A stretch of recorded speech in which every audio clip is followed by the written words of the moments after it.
countries will cooperate with us. They will be working with us in those actions. For Venezuela, they can't cooperate with us because they're part of terrorism.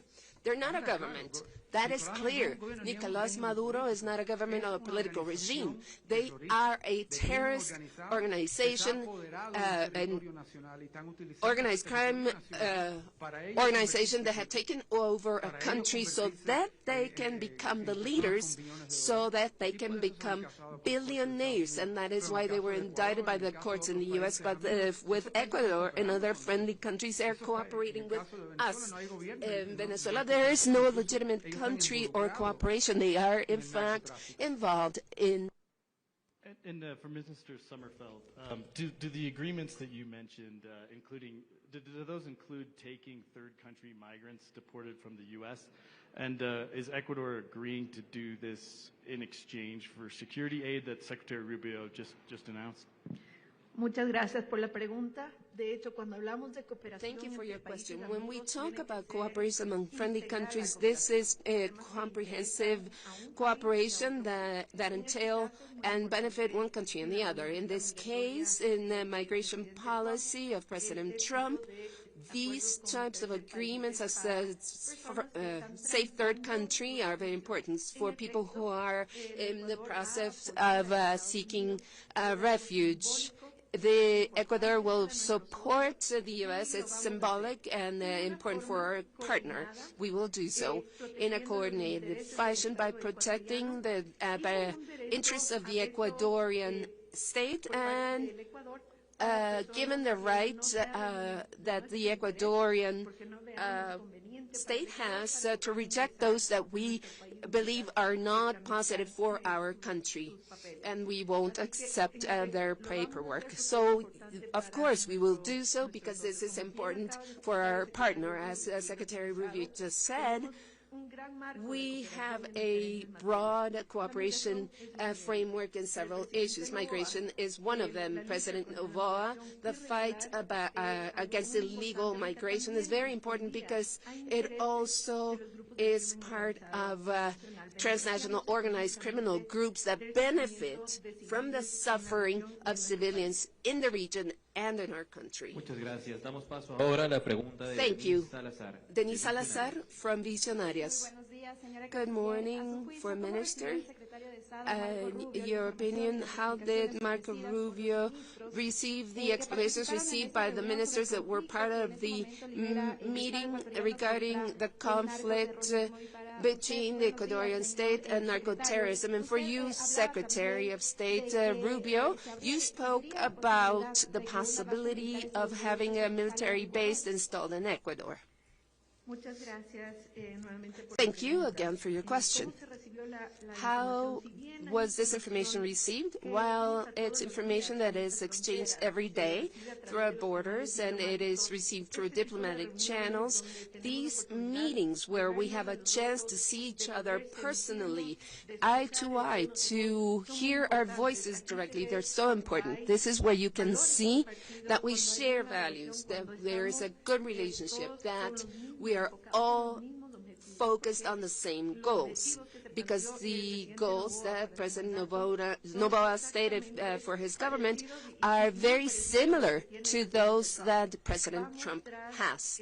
We're seeking to fight organized transnational crime, terrorist groups. We want prosperous and economic growth and prosperity and economic growth in our country, fighting irregular migration, and to bring Ecuadorians back to Ecuador so that they have a safe program so that they can be safe in other places in a safe environment. The information that we have received so far by President Noboa himself through the information that was given to him through the ministers was very well received, because we have seen different angles of what is happening in Ecuador and what is also shared every day through diplomatic channels. Yes, I didn't see anything new, because we are talking all the time. All the time we're in constant communication through our embassies, And so we're very well aware of everything that happens, and I personally know everything that happens, but it's important to see each other personally. These visits should be seen not just as a visit, but as a signal of how important we believe our relationship with Ecuador is regarding the military base. Ecuador is a sovereign country. If they invite us, we have to be invited. If they invite us, we will consider it. In fact, we had a military base in the past. We were asked to leave during Correa's administration. We left. If we're invited to come back, this is strategic. We will study it, see if it makes sense, if it helps us. And if we can help with illegal mining, narco-terrorism, and illegal fishing, which is extremely serious, if we can help with that, we are willing to consider it. This is something that the President and that the Department of Defense will make. But if we are asked to do so, this is an ally and a friend in a strategic location. They are a sovereign country, and they have to invite us to come, and we will take this into consideration. There's nothing in the meetings we haven't discussed in the past, because we're in constant communication through our embassy, through the personal relationships that we have, and I follow the issues very closely, and I've been very familiar with Ecuador for a very long time.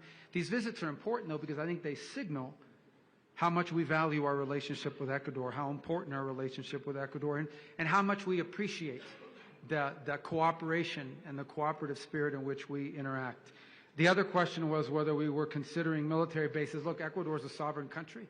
They'd have to invite us. We used to be here. In 2009, we were asked to leave by Correa, who didn't like us very much and I guess wanted to help out the narco-traffickers. And so we left. But if they invite us to return, we will consider it very seriously, because it's a request of an ally in a very strategic part of the world. Muchas gracias. Finalmente, tenemos la So in pregunta de closing, Sean we Tandem have de a AFP. question, Sean Tandem from AFP. Hi, thanks, Secretary Rubio and Madam Foreign Minister. Mr. Secretary, if I could go briefly to another part of the world. There have been moves by members of the Israeli government toward annexation of the West Bank. It's been discussed. This is explicitly a step to bury the prospect of a Palestinian state, which you publicly opposed.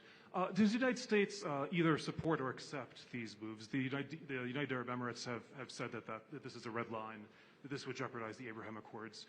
Related to that, to the Palestinian state recognition moves, you've in recent days suspended or revoked visas for members of the Palestinian Authority, but also, as you understand it, ordinary Palestinian Authority passport holders. Do you see this as a long-term move? Does this show that you don't see legitimacy of the Palestinian Authority? Yeah, we'll see. I mean, the Palestinian Authority has its own set of problems. Pay for slay. They pay people to kill Israelis. We have problems with them too. Obviously, Hamas is at a different category, but we have problems. Look, we told all these countries. We told them all. We said, if you guys do this recognition stuff, it's all fake. It's not even real. If you do it, you're going to create big problems.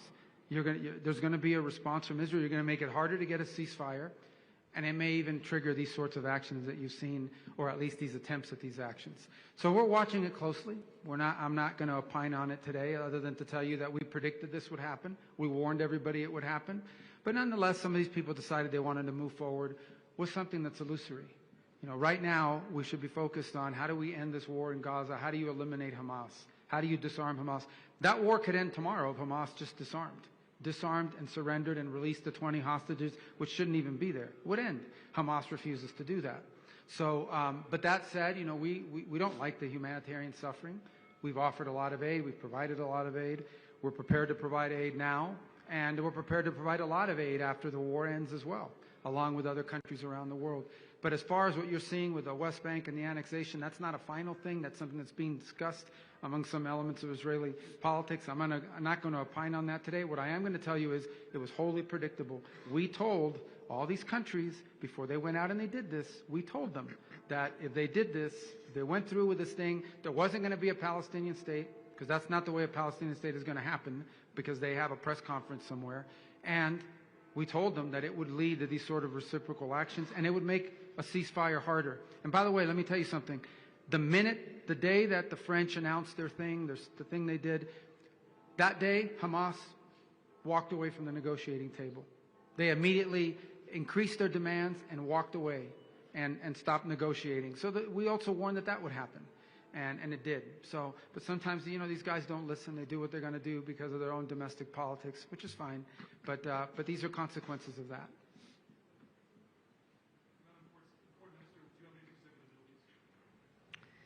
Bueno, el Ecuador mantiene Ecuador una posición muy clara. has a very clear position. We have rejected terrorist actions caused on October 7th, 2023 in Israel. She said 24. We are against any terrorist act or any action against civilians. On the other hand, Ecuador has supported from day one the position of Israel of returning every single one of the persons that were held as hostages, civilian hostages. We historically recognize two territories, two countries.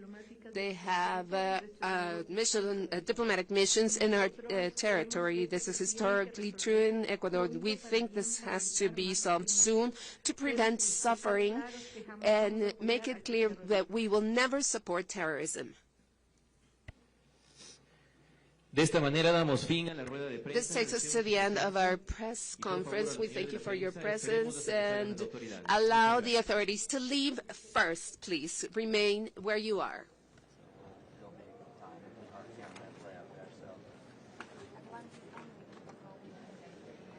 No, I understand.